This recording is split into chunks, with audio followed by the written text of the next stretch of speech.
I'm buttoning up a few things on the car and thought I'd go over kind of an odds and ends video. Nothing that really needs its own video, but just little things. So for the power steering, way down there at the bottom, you can see those two lines. That's the stock power steering cooler, which is just that guy. I'm throwing that back in for now, so I can do that. The second thing is the steam line. I know that question comes up a lot. So what I did for the steam line on this one, and there's a lot of ways you can do this. I'm not saying this is the only way or the right way or whatever. I am using it because I do want to heat the throttle body. So I've got it coming from the front port up into the throttle body, then out of the other end of the throttle body with this hose. Then I went down to the water pump and drilled and tapped it down there. Just a 1/4 MPT tapered thread, and then it's just a 1/4 inch nipple. Yeah, I picked that up at Harbor Freight and then just put some sealer on it. So the reason I went there is you can go pretty much anywhere on the pressure side of this, which is the upper radiator hose. Like you can do it up in here and that's no problem. But the reason I went down there is my water pump was already on. So that way I was able to pull this hose off, shoved a rag up in there, drilled and tapped it, pulled the rag out, which brought all the shavings out, and then I was all set. So I didn't have to remove the water pump. If the water pump was off the vehicle, I probably would have done it up there, but it really doesn't matter either spot. You know, you can see my top radiator hose. I need to redo this. This is a stock one off a truck, and it flows, but it doesn't quite work. I don't like it, but it works for right now. So that's the steam line. What else? The overflow bottle, using the stock overflow bottle. And this is actually the stock hose from the 4-cylinder, and it just runs back around the battery and then up into the radiator here. I could have probably cut it, but it had this nice molded curve to it, so I might redo that at one point, but for now that's where she is. That'll work. Actually, it is working. I've already ran this up to temperature. The OBDII port. So the way you wire this into the stock fuse block is with this connector right here. This has a number. It might be like C100 or something. I don't remember. On the stock harness, you got the white plug and the black plug. It goes to the black plug. So you need this end of it when you get the harness. And the wire you want is this green one. And it's green on the stock vehicle. Yellow is just what I added on. It's that corner right down there. If you're just going off this, I don't know the pin number offhand, but whatever side the little latch is on, it's that pin right there. So that's your signal pin from the computer, and that just plugs in down here to that connector like that. So that's your communications with the computer, and then the only other two wires you need are power and ground. So I've got these in here, and the way I've got them coming in, I use the same color wire. That's what I had laying around, but this is the green one on the right here. It's pin number 2.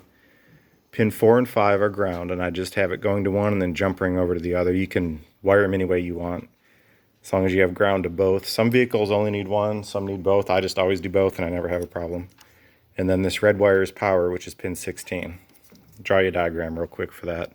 And that's it for the OBD port. And then you just, for now, I've got it just powered to the fuse block, and then this is just grounded to the frame.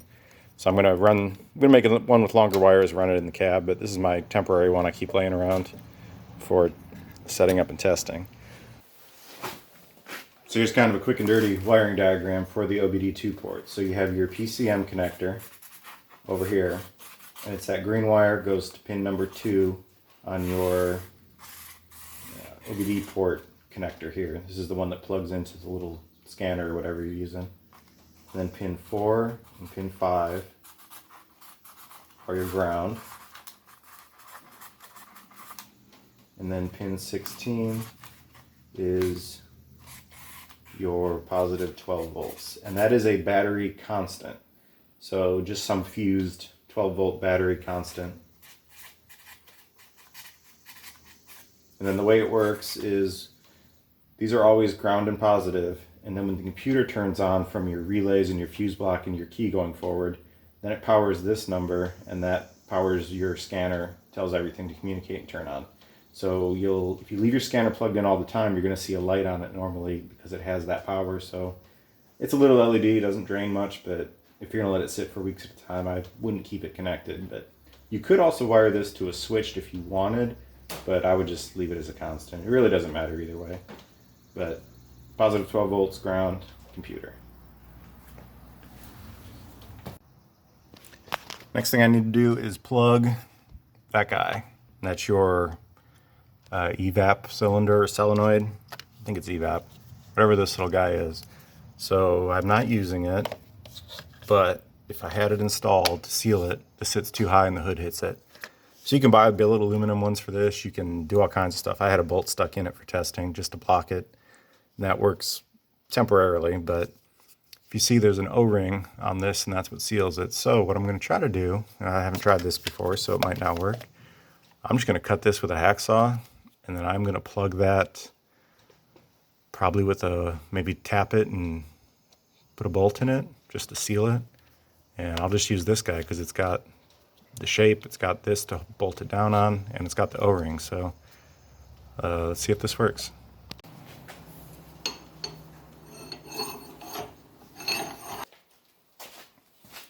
I figure if this doesn't work, it didn't cost me anything, so who cares? We'll go about 1/4 inch up off that flange, I guess.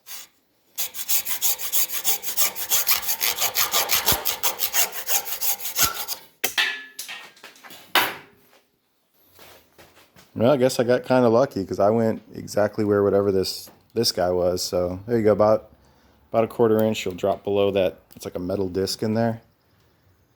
And then all I need to do is plug that hole, and it looks like this will be fine.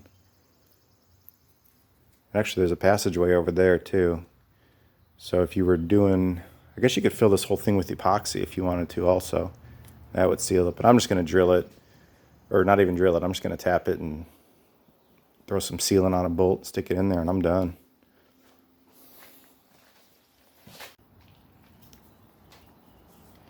Alright, so what I found was a 1032 screw, and really doesn't matter what size you use, I'm just using the size that was closest to the hole. So 1032, 1034, something similar to that will work fine, it looks like.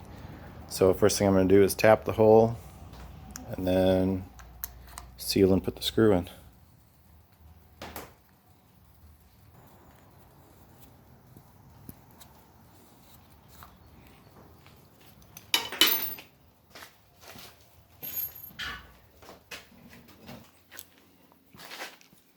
This thread sealer is probably not necessary. This is just ARP thread sealer, because the plastic usually will form a tight fit around threads, but I guess you never know. It's only going to take me a second to do this. Only make a little bit of a mess.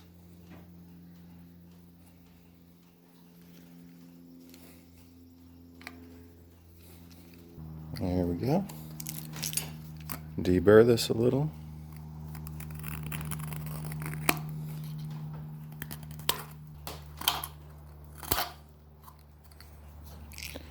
Alright, and that's it. So go bolt this on.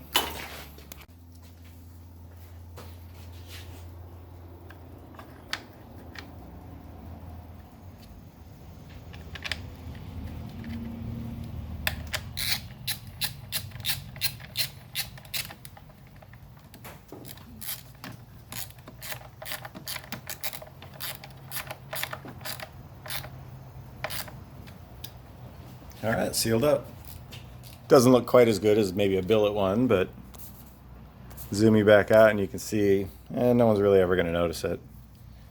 Good enough for me. Took 5 minutes and cost me $0. Well, whatever that screw cost, but I had a bunch laying around. I think that'll be it for the odds and ends.